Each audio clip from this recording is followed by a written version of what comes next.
ഈശ്വര, രക്ഷപ്പെട്ടു. അഭയേട്ടനെത്തി.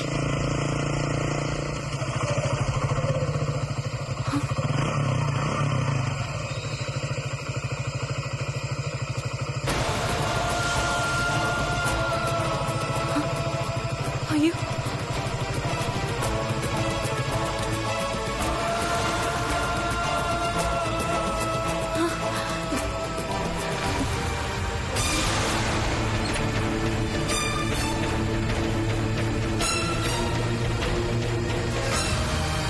കൊള്ളാടാ.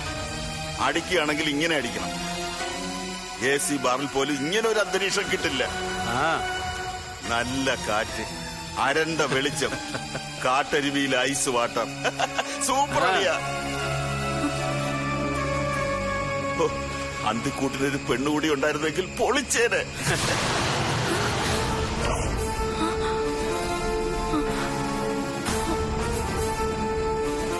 നടക്കണ്ണ. അവ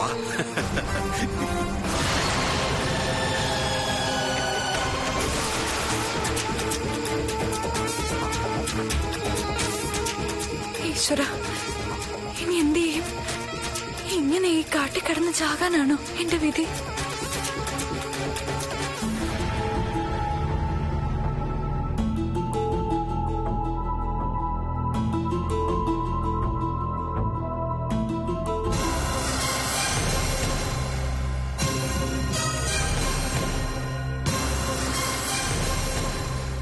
അഭിമന്യു ആഹാരം കഴിച്ചില്ലല്ലേ?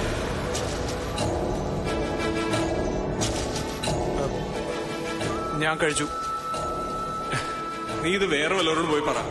ഞാൻ നിന്റെ മനസാക്ഷിയാ. ഞാൻ അറിയാതെ ഒന്നും അനങ്ങാൻ പോലും നിനക്ക് പറ്റില്ല. ഇത് വലിയ കഷ്ടമായല്ലോ. നീ ഒന്ന് പോയി തരുന്നുണ്ടോ? ഞാൻ പോയാ പിന്നെ നീയില്ല എന്ന് വെച്ച് ഇങ്ങനെ ശല്യം ചെയ്യാമോ? നിനക്ക് സമാധാനം തരാനാ ഞാൻ വന്നത്. ഞാൻ പറയുന്ന അനുസരിക്കുന്നതാ നിനക്ക് നല്ലത്. വേഗം പോയി സംയുക്ത വിളിച്ചോണ്ട് വാ. ഇനിയും വൈകിയ വിളിച്ചാലും വരാത്ത ലോകത്തേക്ക് അവള് പോകും.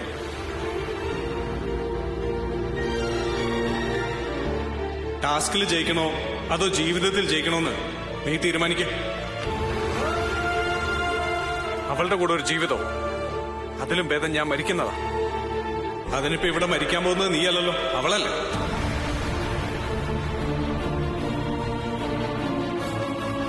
നിന്റെ ചെറിയൊരു വാശി നേടാൻ നീ എന്തിനാണ് അവളെ കൊല്ലുന്നത്? അവള് ജീവിച്ചോട്ടെ. തിരിച്ചു കൊണ്ടുവന്നാലും നീ അവളെ കോടതി കാലാവധി തീരുമ്പോ ഉപേക്ഷിക്കുമല്ലോ. പിന്നെ എന്തിനാ അവളെ കൊലയ്ക്ക് കൊടുക്കുന്നത്? കൊല്ലാനൊന്നും എനിക്ക് ആഗ്രഹമില്ല. പക്ഷെ അവളെ ഒഴിവാക്കിയേ പറ്റൂ. ഒഴിവാക്കിക്കോ, വേണ്ടാന്ന് ഞാൻ പറഞ്ഞു. പക്ഷെ അവള് സമ്മതിക്കണ്ടേ? എത്ര പറഞ്ഞാലും അവൾക്ക് മനസ്സിലാവില്ല എന്ന് വെച്ചാൽ ഞാൻ എന്ത് ചെയ്യും? അകറ്റാൻ നോക്കുന്നോറും ഇടിച്ചു കയറി ഇങ്ങോട്ട് വരാം. അത് സ്നേഹം കൊണ്ടല്ലടാ. എനിക്ക് ആ സ്നേഹം വേണ്ടെങ്കിലോ? ഈ ജന്മം അവിവാഹിതനായി ജീവിക്കാൻ തീരുമാനിച്ച എന്നെ ചതിച്ച് സ്വന്തമാക്കിയവളാ അവള്. അവളോട് മാത്രം ക്ഷമിക്കാൻ എനിക്ക് പറ്റില്ല. ക്ഷമിക്കണ്ട. പക്ഷേ അതിന് നീ അവൾക്ക് കൊടുത്ത ശിക്ഷ അതൊട്ടും ശരിയായില്ല. പണ്ട് ധർമ്മപുത്ര ചൂതുകളിയിൽ പാഞ്ചാലിയെ പണയം വെച്ച് അധർമ്മപുത്രനായി മാറിയ കഥ നിനക്കറിയില്ലേ? അവൾ നിന്റെ ഭാര്യയാണ്. നിയമപരമായി നിങ്ങൾ വേർപിരിയും വരെ. അവളുടെ അഭിമാനം, സ്വാതന്ത്ര്യം, ജീവൻ, അതിന്റെ എല്ലാം കാവൽക്കാരനാണ് നീ. ആ നീ തന്നെ അവളെ മരണത്തിന് വിട്ടുകൊടുത്താൽ അവളെ കൊന്നിട്ട് വേണോടാ നിനക്ക് ടാസ്ക് ജയിക്കാൻ? ജീവനെടുക്കാൻ അത് സമ്മാനിച്ച ദൈവത്തിന് മാത്രമേ അധികാരമുള്ളൂ. ഞാൻ ദൈവവിശ്വാസിയല്ല. അതെന്റെ കുഴപ്പമല്ല. ആരെന്ത് പറഞ്ഞാലും ഈ കാര്യത്തിൽ എന്റെ തീരുമാനം മാറില്ല. അപ്പോ അവളുടെ ജീവനേക്കാൾ നിനക്ക് വലുത് നിന്റെ ദുർവാശയാണ് അല്ലേ? അതെ.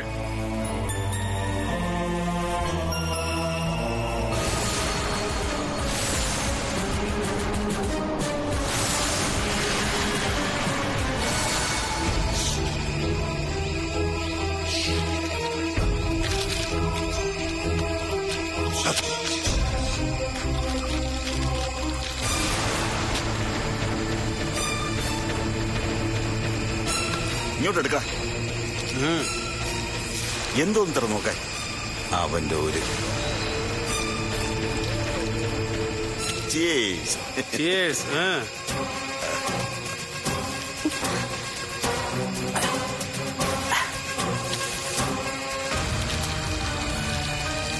എന്റെ പഴഞ്ചിറ ദേവി, ഇതിനാണോ ഇക്കണ്ട കാലം മുഴുവൻ ഞാൻ നൊന്ത് വിളിച്ചത്? ഇതിനാണോ പൂജയും വ്രതവും നോത്തത്?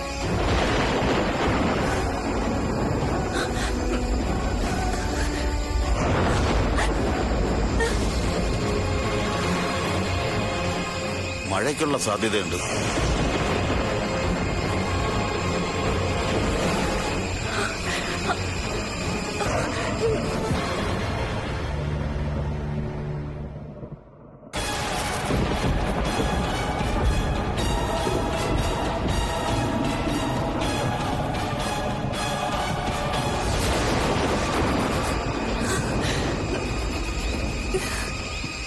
നിക്ക് നിക്ക്.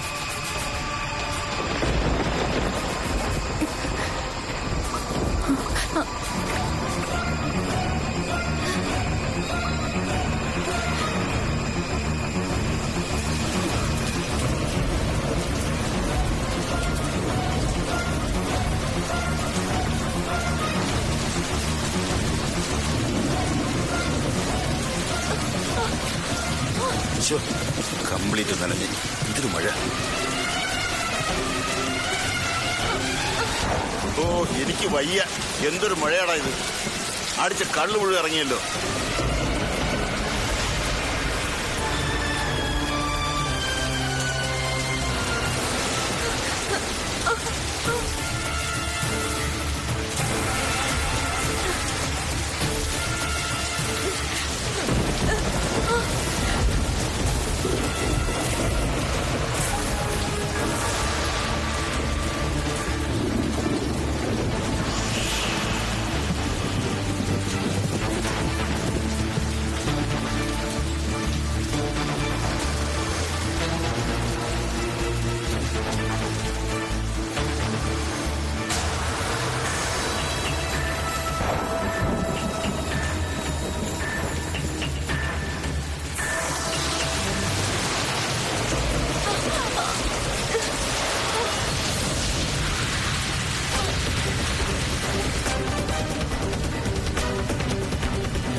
നീ എന്താ മഴ നോക്കി ഇന്ന് ആസ്വദിക്കായിരുന്നു? നീ ഒരു മനുഷ്യനാണോടാ? വെറും മഴയല്ല, പെരും മഴയാ പെയ്യുന്നത്. പോരാത്തിന് ഇടിയും മിന്നലും. കണ്ടിട്ട് എനിക്ക് തന്നെ പേടിയാവും. അപ്പോ കാട്ടിൽ ഒറ്റയ്ക്ക് നിൽക്കുന്ന ആ പെണ്ണിന്റെ കാര്യം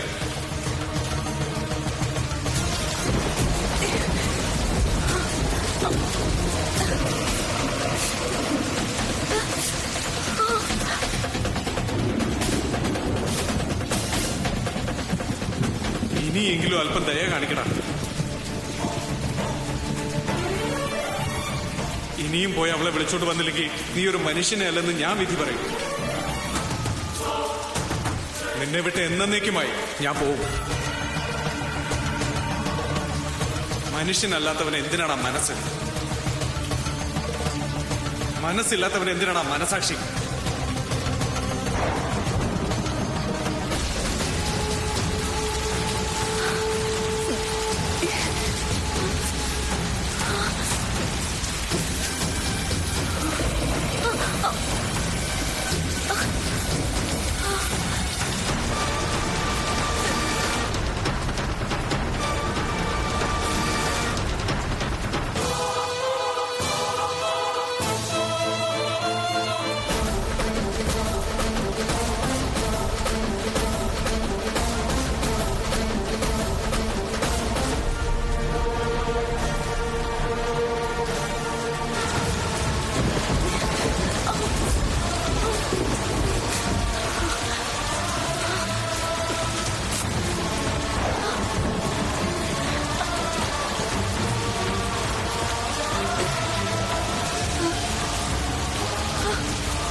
വെരി ഗുഡ്. അപ്പോ ദയയും കരുണയൊക്കെ ഉണ്ട്.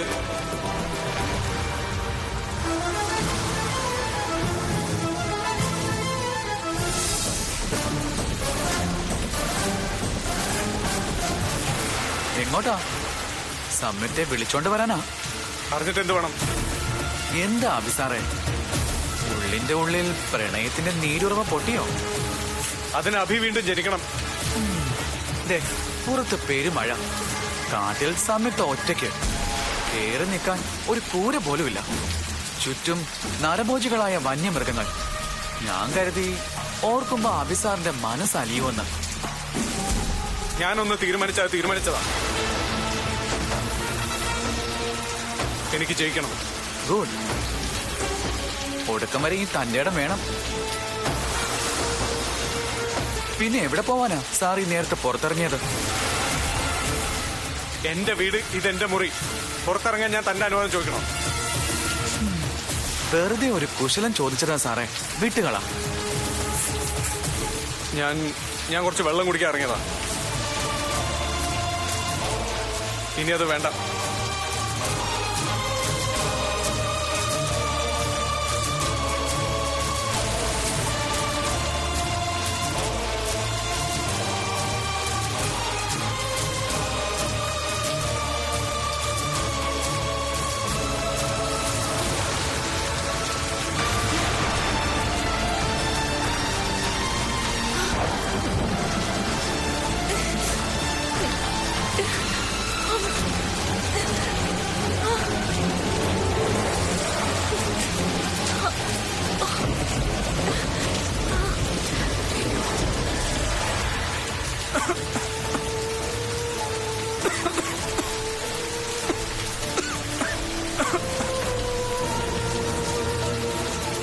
എന്താ അഭിസാറെ ചുമക്കുന്നേ?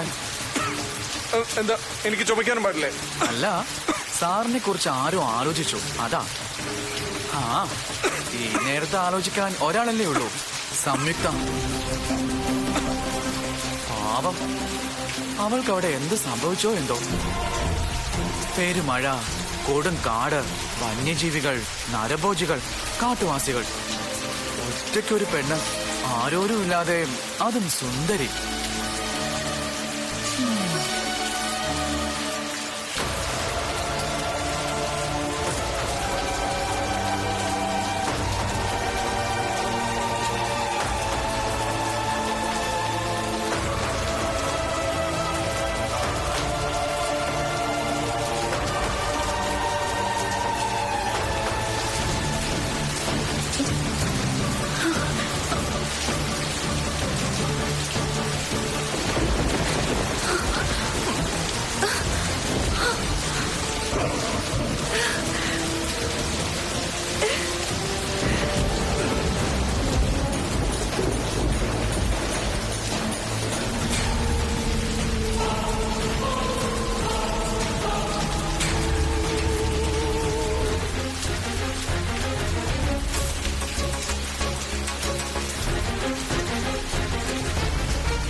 ഇവൻ ഇതുവരെ പോയില്ലേ?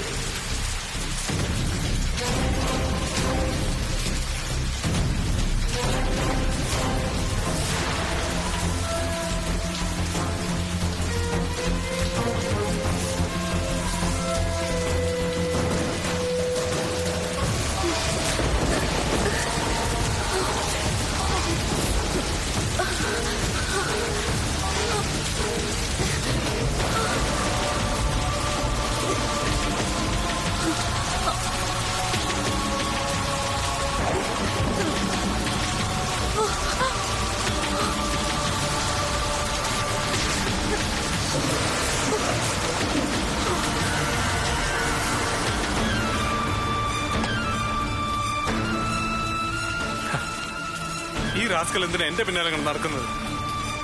ഇവന് പോയി കിടന്ന് ഉറങ്ങിക്കൂടെ?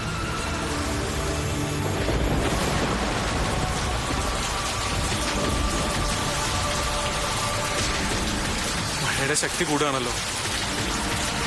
സംയുക്ത